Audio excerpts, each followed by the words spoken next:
Hello everyone, welcome back to my channel. আমি পূজা। আশা করি তোমরা সবাই খুব ভালো আছো, সুস্থ আছো। সবাইকে শুভ সকাল। আর আজকে তো কার্তিক পুজো, সবাইকে কার্তিক পুজোর অনেক অনেক শুভেচ্ছা ও ভালোবাসা।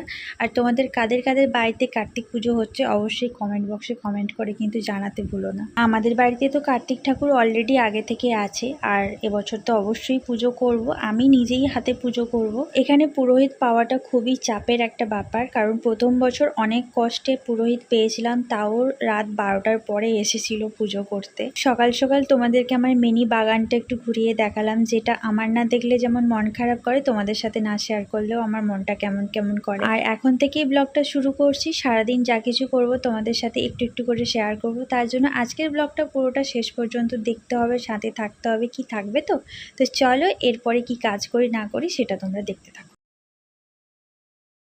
আজকের সকালটা একটু অন্যরকম টাইপের, কারণ পুজো যেদিন থাকে না বাড়িতে, সেদিন দিনটা না একটু অন্যরকম ফিল করি। তো আজকে সকাল থেকে উঠে প্রথমে আমার যেটা কাজ ছিল ঘর দোর ঝাড় দেওয়া, তারপরে বিছানাগুলোকে সুন্দর করে গুছিয়ে নিলাম। তারপরে তোমাদের দাদা ভাই বেরোলো, তার টুকটাক কাজ ছিল সেগুলো করা হলো।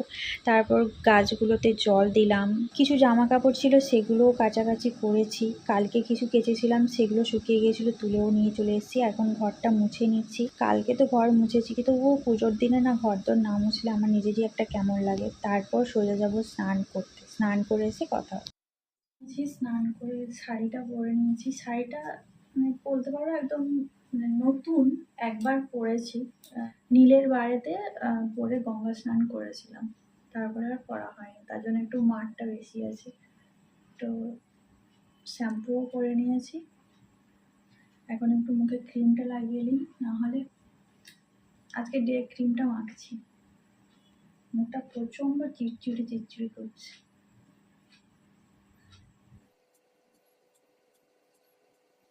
আর আমার মুখে যে কত মশা খেয়েছে, মানে কি বলবো, মশার দাগে ভরে গেছে পুরো মুখটা। আজকে যেহেতু পুজো, তাই একটু শাড়ি পরতে ইচ্ছে করবে। পুজোর সময় তো শাড়ি এমনিতেই পরতাম, মনে হলো যে আজকে না, সকাল থেকে স্নান করে শাড়ি পরেই থাকবো। তো সেই জন্য একটু শাড়িটা পরে নিলাম। যেহেতু আছে, আর শাড়িগুলো না পরলে কবে পরবো?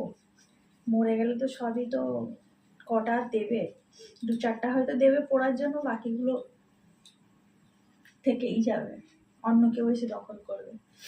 তো তার থেকে ভালো নয় কি যে একটু একটু করে পরে থাকি, অন্তত মরে গেলে অন্তত বলতে পারবে, এই আমার শাড়ি কেন পরেছিস। আমার না প্রত্যেকটা জিনিসের প্রতি না আমার একটা আলাদা টান। আমার শাড়ি, আমার গয়না, আমার জামা কাপড়, আমার এগুলোর প্রতি একটা আলাদা একটা টান থাকে। আমি ছোট হয়ে গেলেও না সেরকমভাবে কাউকে দিতে প্রচুর মায়া। আমার কিছু কিছু ড্রেসের সাথে, কিছু কিছু কাপড়ের সাথে, কিছু কিছু অর্নামেন্টসের সাথে না আলাদা একটা ঘড়ি আছে। চুলে সিরামটা লাগাতে হবে।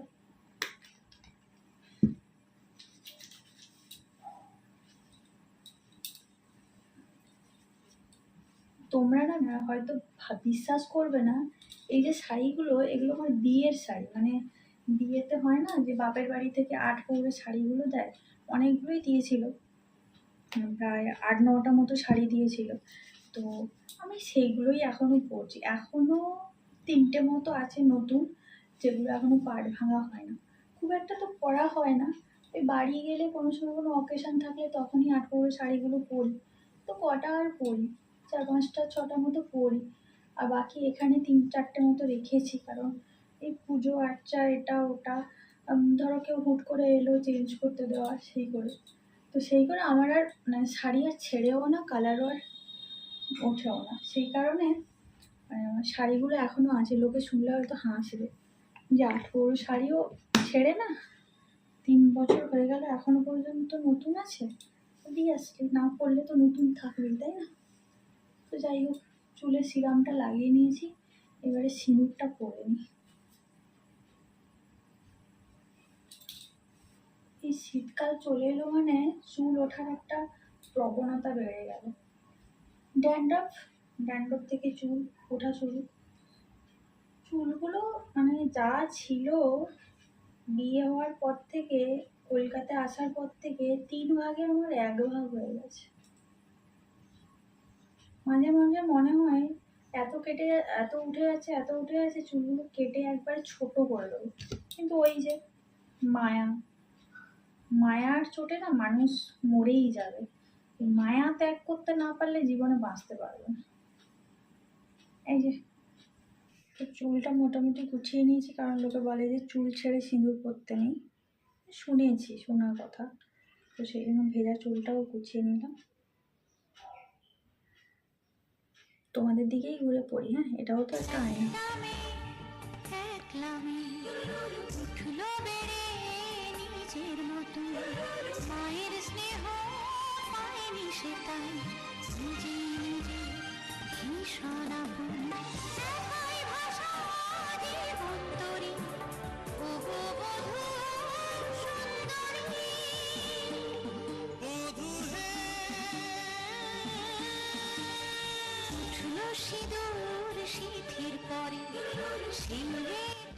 এবারে বলো তো, আমাকে কি আমার বরের লক্ষ্মী লক্ষ্মী বউ লাগছে? বাড়ির লক্ষ্মী বৌমা হওয়ার দরকার নেই, বরের লক্ষ্মী বউ হলেই যথেষ্ট, তাই না? কারণ আলটিমেটলি তো বরের সাথেই সংসারটা করতে হবে। বরের কাছে লক্ষ্মী হলে সারা দুনিয়ার কাছে লক্ষ্মী হতে পারে, আমি এটা মনে করি। এই পৃথিবীতে সবার মনের মতো হওয়া ভাই প্রচুর ডিফিকাল্ট ব্যাপার।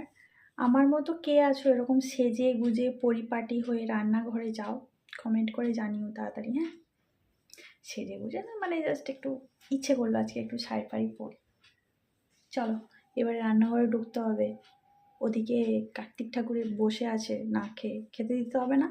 দেখতেই পেলে সাজুগুজু করে চলে এসেছি রান্নাঘরে পরিপাটি হয়ে। এই প্রথমবার মনে হয় আমি এত সুন্দর সেজে গুজে শাড়ি পরে একদম লক্ষ্মী বউ হয়ে রান্নাঘরে এসেছি রান্না করতে। সকালে সব এগুলো ধোয়া মোছা করে নিয়েছিলাম, আর এই নতুন কড়াটা বার করেছি, এটাতেই ভাজা তরকারি সব করব। আর এই কড়াটা তো আমার পুজোতে ব্যবহার করা হয়, এটাতে পুজোতে আমি নিরামিষে রান্না করি। আর ঢাকনাটা আমি কিছুদিন আগে নতুন কিনেছি, মানে এই কড়াটার মাপে না ঢাকনা ছিল না, যে ঢাকনাগুলো ছিল সেগুলো ছোট ছোট। তো এই হচ্ছে ব্যাপার। আর এদিকে পায়েসটা বসিয়ে দেবো।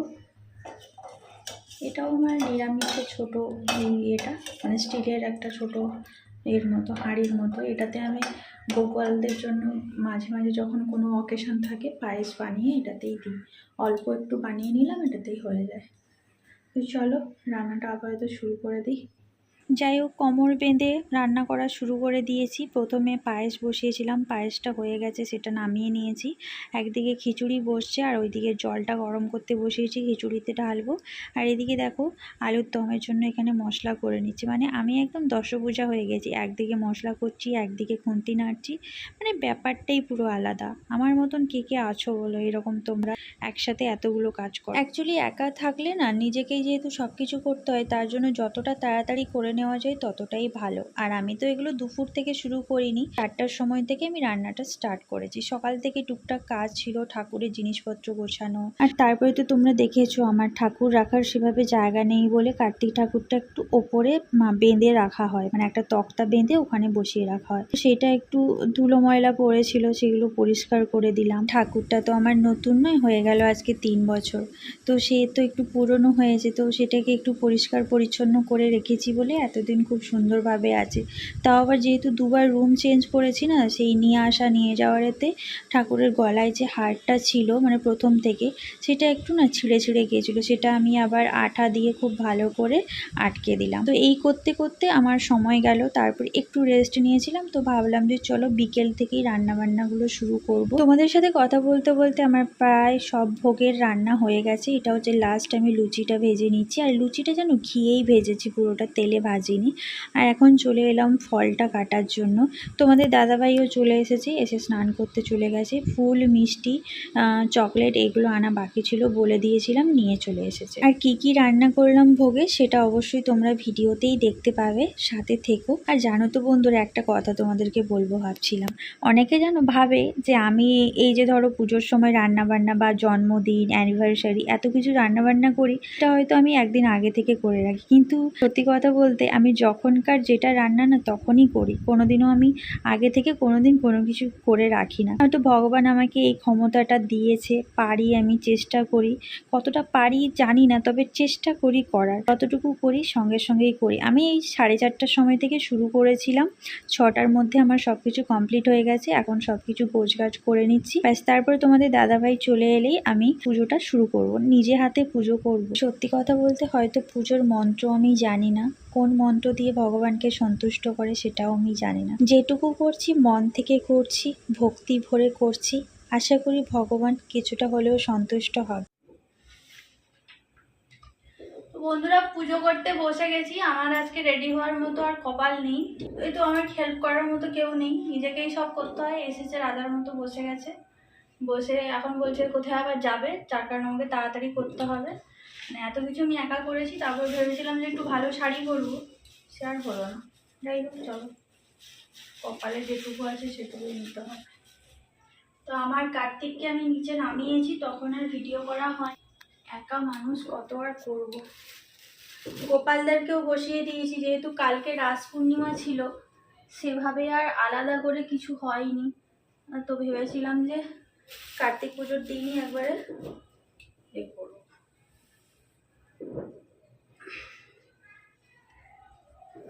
ছোট গোপুর জন্য একটা তো ছোট মালা নিয়ে আসতে পারো। এগুলো এরা তোরা কেটে ছোট করে দেয় না, দুভাগ করে দিয়ে দাও।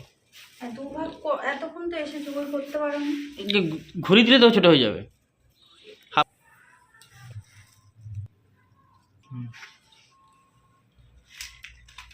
তীরটা কোন হাতে থাকে? ডান হাতে? এটা বাঁ হাতে না, এটা বাঁ হাতে থাকে।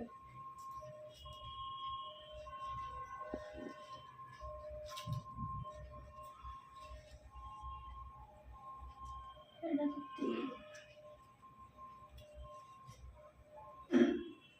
এটা তো ঘটে দেওয়ার জন্য নিয়ে এসেছি, যেহেতু পুরোহিত নেই তাই ঘট আর বসাচ্ছি না, ঘট বসালে অনেক ঝামেলা আছে, আর তারপরে ডাবও পাওয়া যায়নি, তো ওই জন্য এটা হাতেই দিয়ে দিচ্ছি। তোমায় কি দিয়ে বুঝিব ভগবান, তোমায় কি দিয়ে বুঝিব ভগবান, আমারে বলিতে কিছু নাই হরে, সকলে তো তোমারে দান, তোমায় কি দিয়ে বুঝিব ভগবান, তোমায় কি দিয়ে বুঝিব ভগবান।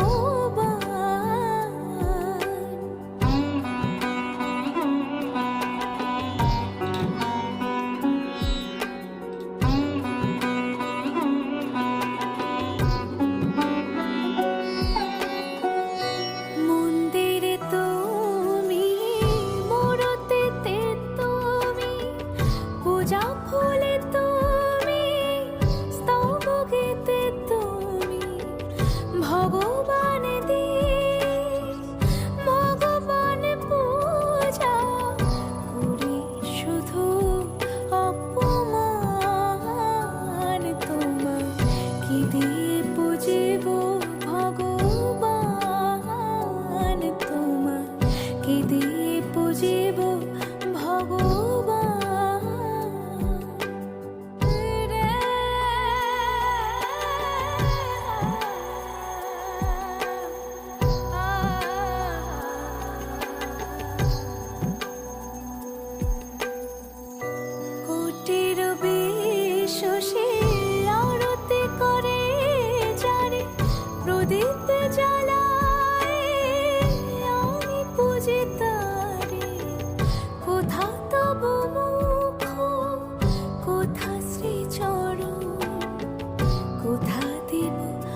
রে বাঁধিয়া তুমি নিজেই করেছো লীলা, নিজেরে করিতে মুক্ত চলেছি অনাদি খেলা।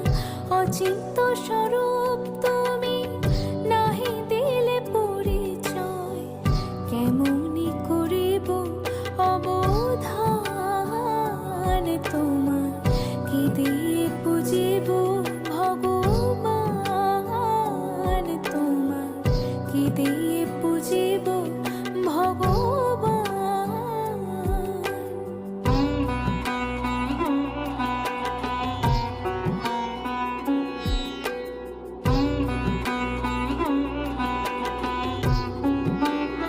করা হয়ে গেল, দেখতেই পেলে সকাল থেকে যেরকম অবস্থায় ছিলাম ওইরকম অবস্থায় পুজো করা হয়ে গেল। আর একজনকে দেখো এসে স্নানটা করে জিন্সের প্যান্ট পরেছে, ওপরে গেঞ্জি ফেঞ্জি কিছুই পরেনি। ও এবারে একটু প্রসাদ টোসাদ খেতে দিই। বুঝতেই পারছো ঠাকুর মশাই নেই, নিজের মনে মনে যা মনে হয়েছে তাই পুজো করেছি। তো 2 বছর পুরোহিত দিয়ে পুজো করা হয়েছিল। প্রথম বছর এখানে করা হয়েছিল, দ্বিতীয় বছর বাড়িতে করা হয়েছিল, কিন্তু এবছর আর এখানে হলো না, পসিবল হলো না। তো দেখা যাক, ভগবান যদি চায় পরে কোনো সময় মানে পুরোহিতের হাতেই পুজো হবে, তো সেটা যেন একদম ভালোভাবে হয়। তো সেটাই কার্তিককে বলছিলাম। ঠিক আছে, চলো প্রসাদটা খাই, পরে আবার কথা বলছি।